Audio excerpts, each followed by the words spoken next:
picture sharing website. So there will be one picture in here that I downloaded from the internet because I couldn't get it myself. I'll tell you which one it is. This was our bus. I went with L'chaim Yeshua congregation in Wichita, Kansas, because that is where my sister and my niece and her husband and their 2 kids attend. And we were in, my other sister from Kentucky and I were invited to join them. This was our tour guide, Doro Sanes. He's native born in Israel. He's Jewish. We're not sure if he's Messianic. He didn't say one way or the other. He sounded like it, and nobody asked, because it might not be a good idea for other people to know. I don't even have a picture of our bus driver, because we were asked not to, because he's also native born, but he was an Arab Muslim who met his Messiah in a dream, and now he is attending very secretly a small group of about 10 people in I think he said it was a Baptist group in a home. His grown children and his wife have all left him. They think he's crazy, but they have at least cared enough about him that they have not turned him into the Muslims. Not yet, anyway. And after getting to know these 2 men, I thought, we have it so easy over here to believe and to practice our faith. We don't know anything about persecution. We flew into Tel Aviv at night, so I didn't really see anything of Israel going in. And we took forever in the airport to get through security and everything. There were 22 people in our group because a young woman, Karen, her whole case of diabetic supplies was gone. And they kept looking and looking and looking, went back on the plane. We never did find it. I'm telling you that because that comes into play a little bit later. Anyway, by the time we actually stepped out of the airport, it was after midnight. All I could see was, the lights that you see in any big city anywhere. But my head and my heart knew I was in Israel. As soon as I stepped out of that airport, I started crying. And I said, I'm home, I'm home, I'm home. Keep in mind, this is my first time, and I haven't even seen Israel yet. And I knew I was home. But you do know when you're in Israel when you see this or this.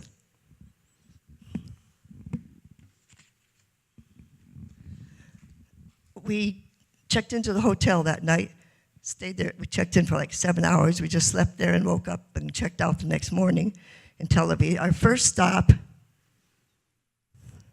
was at Ayalon Institute. This was a kibbutz during the 40s.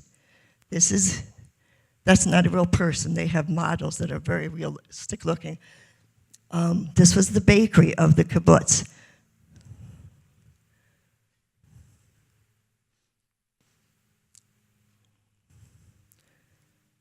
Underneath the bakery was a secret munitions plant. And half the people that lived in the kibbutz did not know what was going on underneath their feet. They kept it secret for 3 years till the end of the war, supplying bullets for the people who were fighting against the Nazis. They did their ballistics testings on the schedule of the train so that it wouldn't be heard. And when I went to this place, this is our very first stop. And of course, you all know me, I cry anyway. And I cried most of the way through it, just thinking about the miracle that the modern state of Israel really is. The second and third night we spent it was an acting kibbutz during the 40s. It has now been renovated as a resort kibbutz. And Pastor Nick this is where I want to live. This was the view from my patio. That's Sea of Galilee. It was less than 100 feet.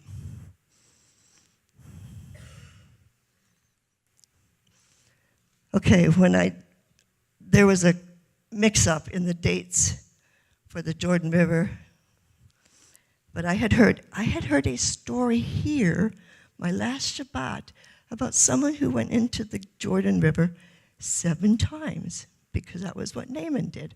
So I had vowed I was going to go under 7 times. Well, like I said, there was a mix-up in the days we were supposed to do it, so nobody had any clothes ready.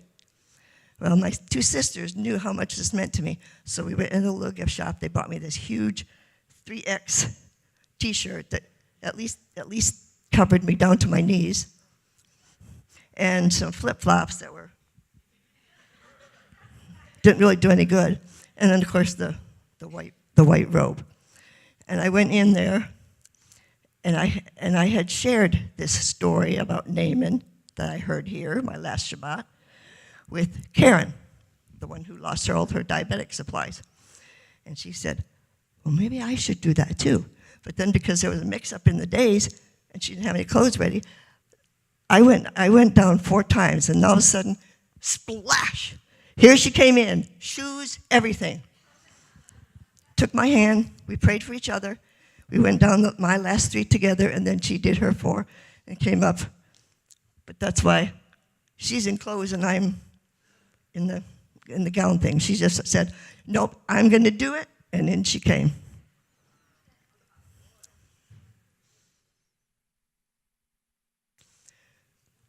This was inside our bus. Anybody who had been, as we were getting ready to come into Jerusalem on our fourth day, the leader of the group from the congregation had been there 3 or 4 times already, 4 I guess, and he recorded some music on CDs to listen to in the bus when the tour guide wasn't talking. Of course, when you're driving through the desert, you can only so many times say, well, on your right is the desert, on your left is the desert. So he was playing music as we were getting ready to come into Jerusalem, and the first song was Hatikva. Now, you would have thought, people coming by would have thought they were crazy if they'd looked in this bus, because all of a sudden, everybody's out standing in the aisles while the bus is moving, and we're singing Hatikva. But this is the picture that I tried to take as we approached Jerusalem. He also had it, and he timed this perfectly because he knew how long it was going to take. How many of you are familiar with the song, The Holy City? It was playing The Holy City. And just as the bus came around the corner, it got to the part, Jerusalem, Jerusalem. Here, and there it was in all its glory, the sun shining on the white stones. That's the picture I downloaded because you see what I could see out of the bus there. That was the picture I downloaded, but that's exactly what we saw. Probably get somebody else's picture on the picture sharing site afterwards.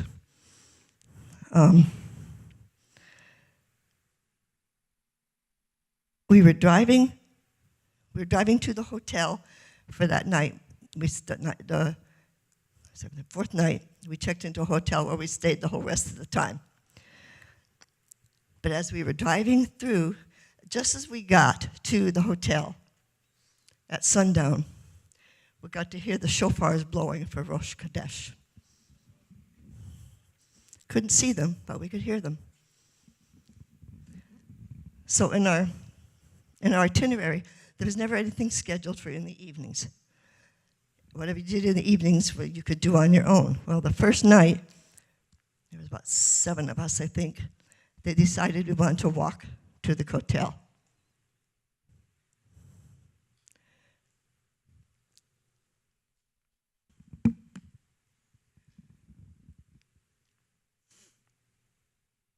I got to this place where you get this view, and I did exactly what I'm doing now.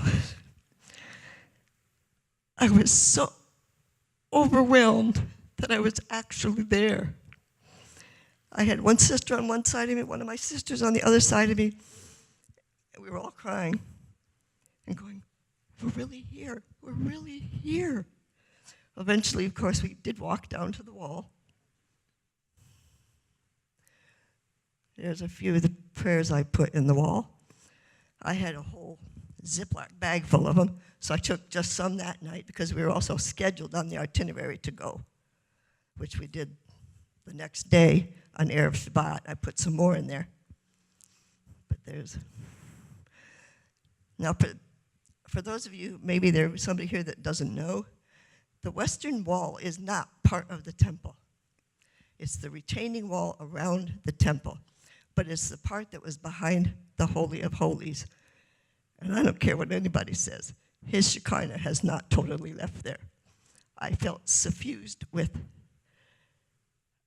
I don't even know how to describe it, because I was so overwhelmed, I couldn't even think to pray. I just stood there and cried. Eventually, I said the Shema, and that was about it.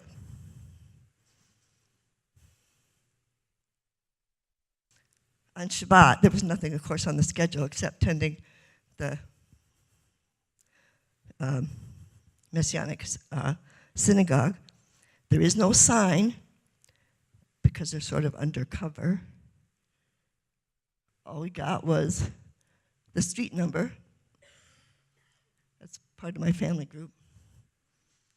We had gone, a few of us had gone to the Great Jerusalem Synagogue about 7:30 when they start the prayers for the day. And I remember the thing that impressed me again was we know nothing about reverence and prayer. The other thing that stunned me was when they opened up their ark. I'm used to seeing one Torah scroll. They opened up their ark and there's like 15 of them. I'm going, and then of course I'm thinking, well, of course, I'm in Israel.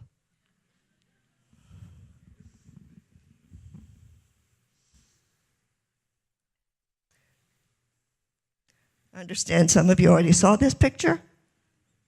David Stern, Complete Jewish Bible. That's his congregation that we attended, Roe Yisrael.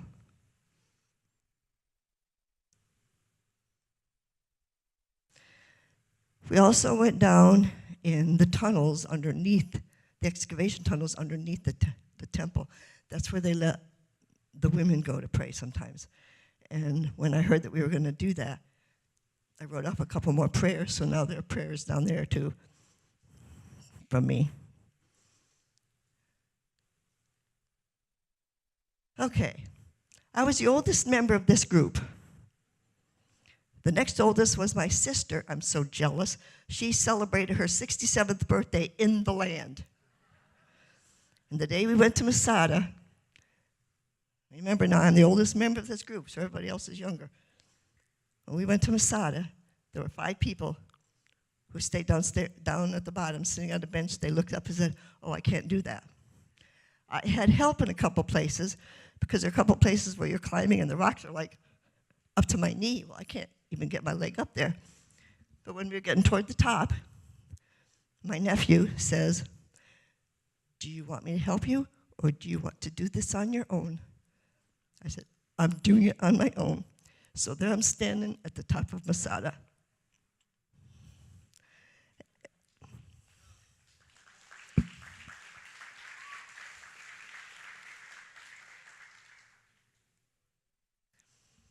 We went to a place called, oh, I forgot to write it down, Akim.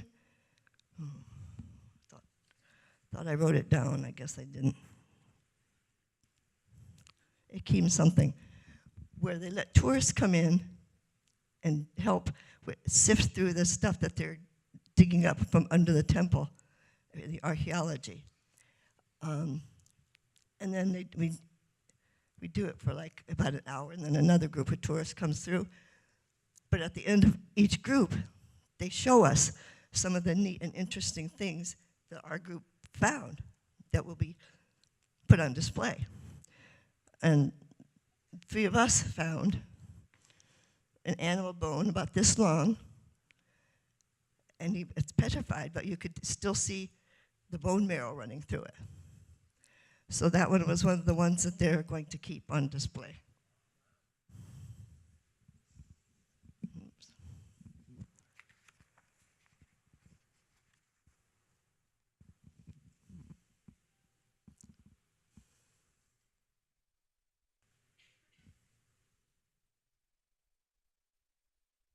Oops. Whoops, I went too far.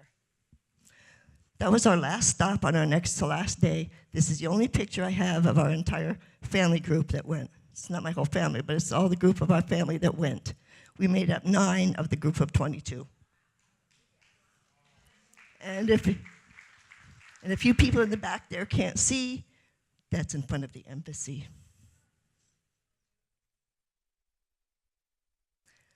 The last day was the only day it rained. And that was a day we didn't even use the bus. We just walked all around the old city, which is not good when it's raining. Very slippery. But we went to, of course, the Garden of Gethsemane. And this was one of the places. Some of the places, you know that they were not like that when Yeshua was on earth, because it's been built up and piled on. But these trees are over 2,000 years old. So these trees were there when Yeshua prayed there. And you go in there and it's a horticulturist delight. And birds, and it's outside, but you walk in and you feel like you're in a sanctuary inside, and you just whisper, whisper, whisper, and pray. And all during this whole trip, every day I had, some of you may know this old song too. I had the song going through my head. I walked today where Jesus walked.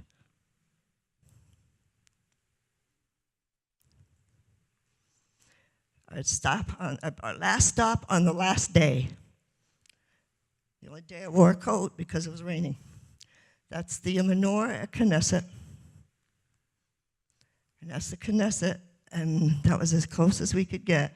There was a lot of security that day, because that's the day that Lieberman resigned, and they weren't sure what was going to happen with Netanyahu's coalition government, and so the guards told us they were about double that day. And they weren't even sure they were going to let me take the picture, but they did.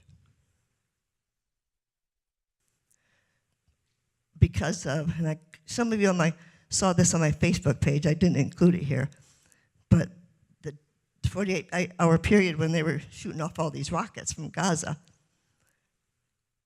I knew Jerusalem was far enough away you couldn't see them or hear them, but I went up on the roof of our hotel the one night to see if you could see them from there. I couldn't see the rockets, obviously still couldn't hear them, and then all of a sudden I saw this big explosion in the sky, and I realized you can see it when the Iron Dome catches it. And I posted that picture on my Facebook page. I don't know why I didn't include it here. And then we ate in the restaurant. As we walked out of the restaurant, I took my last picture of the hotel. You can see this time from the ground that it was raining. That's my last one. Oh, this is in here by way of a prayer request. Our campground has daily chapels. I'm supposed to speak on Tuesday about our trip, but of course, they have no capability for showing pictures, so please pray.